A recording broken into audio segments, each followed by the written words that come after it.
Good morning, જય શ્રી કૃષ્ણ, જય માતાજી. સ્વાગત છે મારા નવા વ્લોગમાં. તો આઈ હોપ તમે બધા મજામાં જ હશો. અને વંદનને સ્કૂલે જવાનો ટાઈમ થઈ ગયો છે, તો એને સ્કૂલે મેકવા જાઉં છું. એટલે મેં બેગ ટીંગાડી છે, કાંઈ હું ભણવા નથી જતી હો.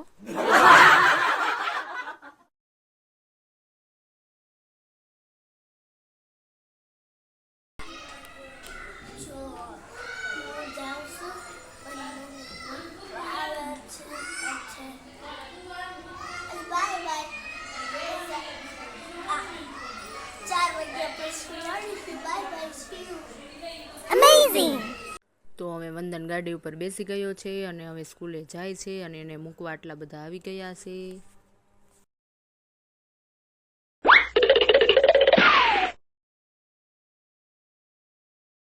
અને રિયાન્સી તો બોલ લઈને નીચે આવી હતી અને પાછી લઈને જાય છે ઉપર.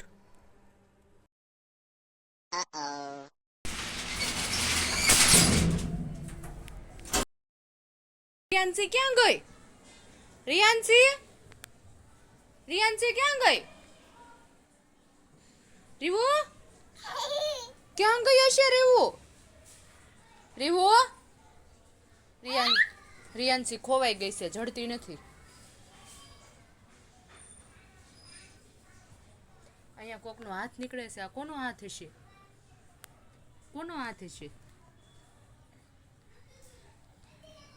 આ કોણ છે? કોણ છે?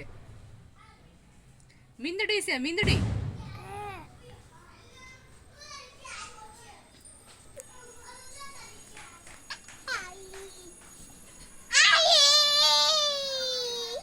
ક્યાં ગઈ તી તું? હું તો ગોતતી હતી તને. ક્યાં ખોવાઈ ગઈ તી?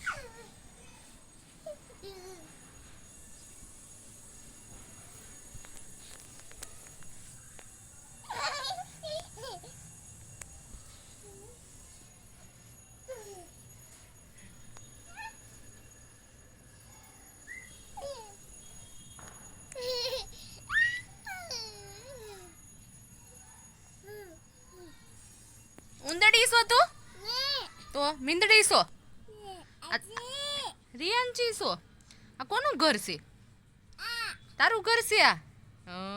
બધાને ઘરે મીંદડીના અને કૂતરાના ને એના ઘર હોય ને, અમારે ઘર જો રિયાન્સીનું ઘર છે. તો મેં કીધું વહેલા ટ્યુશનમાં બેહાડ દેવી. વંદન હારે જાય છે તો શેટ થઈ જાય ને. તો ટ્યુશન પહેલા દિવસે તો એ ગઈ 9 વાગે સવારે ટાઈમ હોય, તો સવારે 9 વાગે ગઈ અને 11 વાગે વી આવી. પછી બીજા દિવસે ટ્યુશન મોકલી તો 9 વાગે ગઈ અને 10 વાગે રોવા માંડી. તો 10 વાગે હું લઈ આવી. પછી ત્રીજો દિવસ ન ગઈ, અને એટલે મતલબમાં શનિ રવિ આવતો હતો, એટલે રવિવારની રજા હતી ને તો ન ગઈ. આ સોમવારે કાલે જ ગયો ને, કાલે સોમવારે આ હું મંગળવારે વિડીયો બનાવું છું, એટલે બુધવારે મેકીશ. એટલે સોમવારે એ ટ્યુશન મોકલીને તો એનો ઘરનો દરવાજો હોય ને એની અંદર પગ જ ન મૂક્યો એને. પછી આજે મંગળવારે ગઈ, સવારે ગઈ ટ્યુશનમાં બેહાડીને વી આવ્યા. 9:15 લગી બેહવા દીધી. એમ પછી છે ને જોર જોરથી અવાજ આવવા માંડ્યો રોવાનો. તો પછી હું પાછી લઈ આવી. અને પછી હવે પાછું જોઈજો, એને પૂછું ને ટ્યુશન જવું છે તો હું કે અહીંયા તો રહેવું, અહીંયા તો આમ આ બાજુ આવ. તાર ટ્યુશન જવું છે? ટ્યુશન જવું છે? કેમ નથી જવું? હવે ટ્યુશન જવું જ નથી ગમતું. તો કાંઈક ટ્યુશનમાં બેહાડવાનો કાંઈ તમારા માટે કાંઈ ઉપાય હોય ને નાના છોકરાને તો કહેજો. જો આ બેનને ટ્યુશન નથી જવું. કેમ ટ્યુશન નથી જવું? ત્યાં તું શું કરશો એ કહેતો? આમ જો તું કેમ રો આમાં કહેતો? તું કેમ રો છો કહેતો? કેમ રો? એમ રો તું? ત્યાં ટ્યુશનમાં એમ રો છો? કેમ રો છો? કેમ રો છો? તોફાન કરવા નથી મળતા એટલે? હા પાડે છે તોફાન કરવા. હમણાં છે ને બહુ તોફાની થઈ ગઈ છે. પેલા છે ને ટીવી જ કરી દઉં ને તો ડાગલા ને એવું જોતી. હવે ટીવી જોતી જ નથી, બસ તોફાન જ કરવાના. આ જો અત્યારે અહીંયા ખૂંદે છે, જો એ કરી.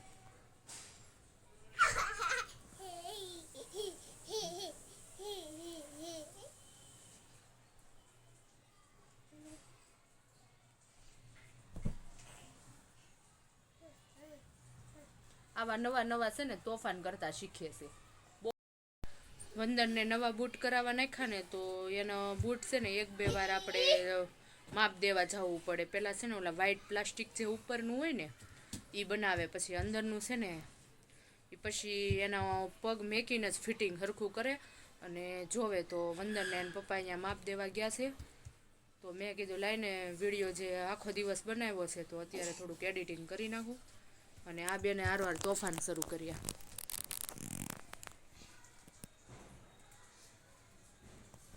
છે કોઈ તમારા ઘરમાં આવું તોફાની? જો અમારા ઘરે છે આ તોફાની.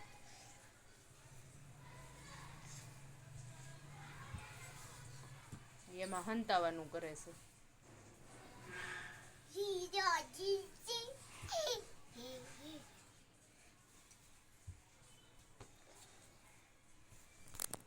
જો આવા બધા તોફાન કરે બેન. રસોઈ બનાવી હતી ને તો હું અહીં બહાર આવીને તો એણે જો આ બેડ મને હારવાર અહીં લેવડાવ્યો તોફાન કરે.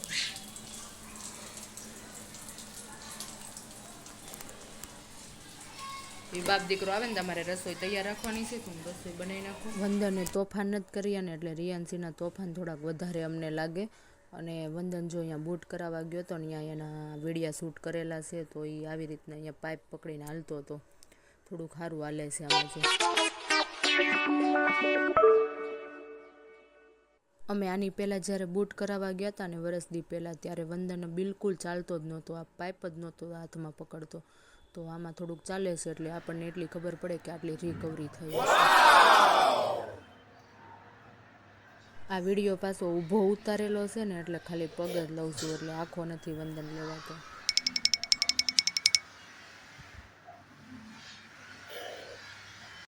વંદન છે ને નવા બૂટ કરાવવા ગયો તો ને આવી ગયો. હું બૂટનું કે હવે જય શ્રી કૃષ્ણ. તમે બધા કેમ છો? તમે બધા કેમ છો? Bye bye. ચાલો આજે નવા બૂટ કરાવ્યા હતા એટલે માપ દેવા ગયા હતા એટલે બરફની લેવા જવાના છે એટલે હું ગમે ત્યારે વ્લોગમાં ગુડ મોર્નિંગ, જય શ્રી કૃષ્ણ, જય માતાજી બોલું છું ને એટલે વંદન મારી કોપી કરતો હતો. અને મેં તો આવ્યા ને ત્યાં જમવાનું બનાવી નાખ્યું હતું. મેથીની ભાજી બનાવી હતી, ભાખરી બનાવી હતી, મરચાં તેડા હતા અને દૂધ ને ગોળ એવું બધું બનાવ્યું હતું. તો એ બધા આવીને જમવા અમે બેસી ગયા. ચાલો બધાય જમવા અને લાઇક શેર સબસ્ક્રાઈબ કરી દેજો.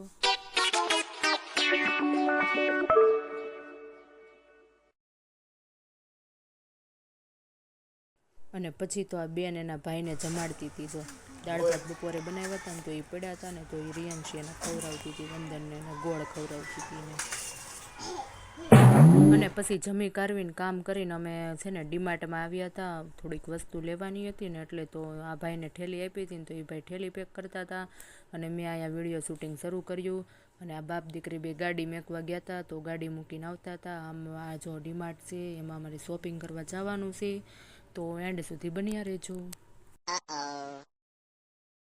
રિયાન્સીને ડીમાર્ટમાં બહુ જ મજા આવે અને છે ને સાયકલમાં બેહવાની બહુ મજા આવે. તો એને પહેલાં સાયકલમાં બેહાડી અને પછી અમે શોપિંગ કરવા આગળ જાશું. તો જો બેન ડીમાર્ટની સાયકલમાં બેસી ગયા છે અને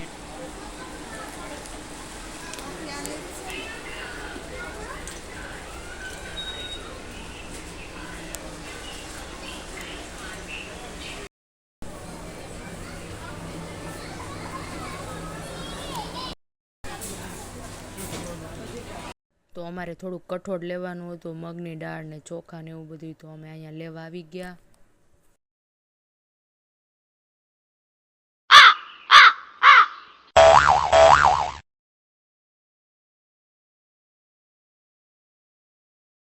ચોખામાં કેટલી વેરાયટી આવે. આ પુલાવ બાસમતી, મૈસૂરી ચોખા, કેની ચોખા, પછી સોના મૈસૂરી ચોખા, જીરા ચોખા, અને આમાં કેટલા પ્રકારના ચોખા હતા. મને તો એ જ છું, જીરાસર ચોખા, કની બોઇલ, કોલમ ચોખા. અને પછી અમારે બાસમતી ચોખા લેવાના હતા તો એ મેં લઈ લીધા.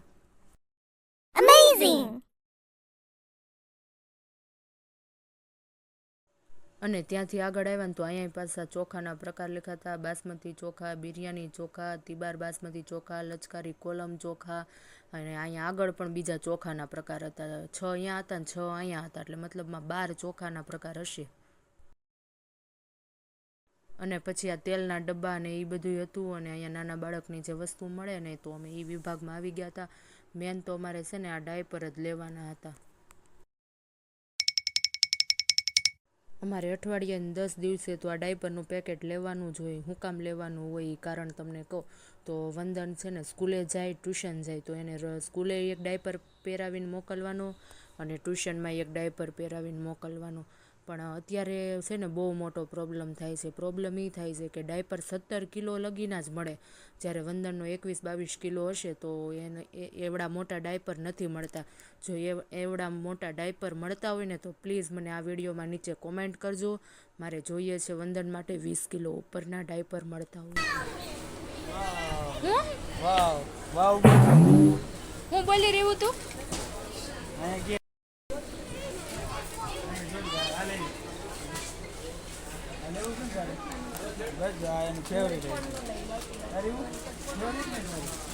મને આપો.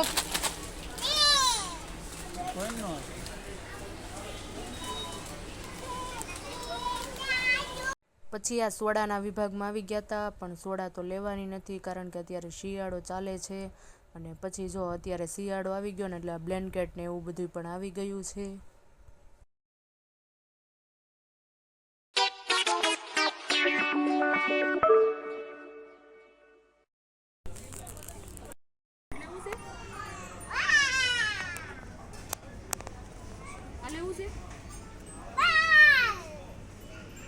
તો બધાને વાવ વાવ કેસે, બધે લઈ દઉં, બધે લઈ દે. લેવું છે કેટલા લેવા? આને 10 જ લેવા હોય. કયું આ લેવું છે? આ લેવું છે?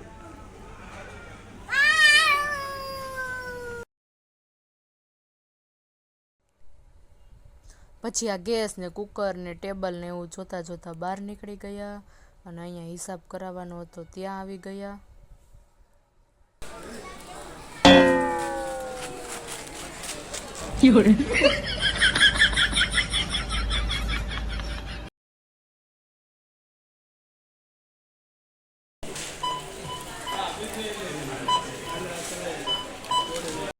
રિયાન્સીએ તો આઈને જ પડીકું તોડી નાખ્યું, ઘરે ન પોગવા દીધું.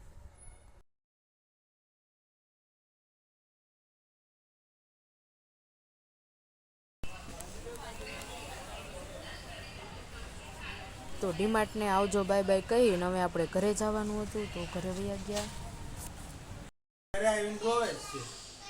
બોલો આ બેન એવડું બિલ આવ્યું, એવડું બિલ.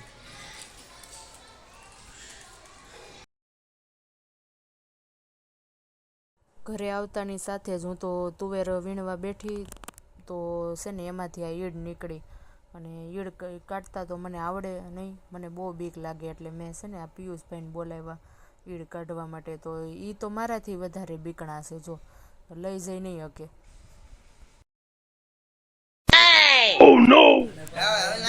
અરે આ તો મસ્તી કરું છું. એ તો આવ્યા હતા ચા પીવા, તો એમના માટે ચા બનાવી.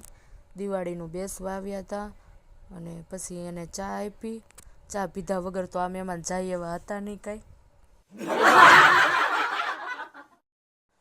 આ પણ મસ્તી જ કરું છું. તો તમને મારો વ્લોગ ગમ્યો હશે. આવજો, જય માતાજી, જય શ્રી કૃષ્ણ. તમને પણ થોડુંક હસવું આવે ને એટલે થોડીક કોમેડી કરીએ છીએ, તો લાઈક શેર સબસ્ક્રાઈબ કરી દેજો.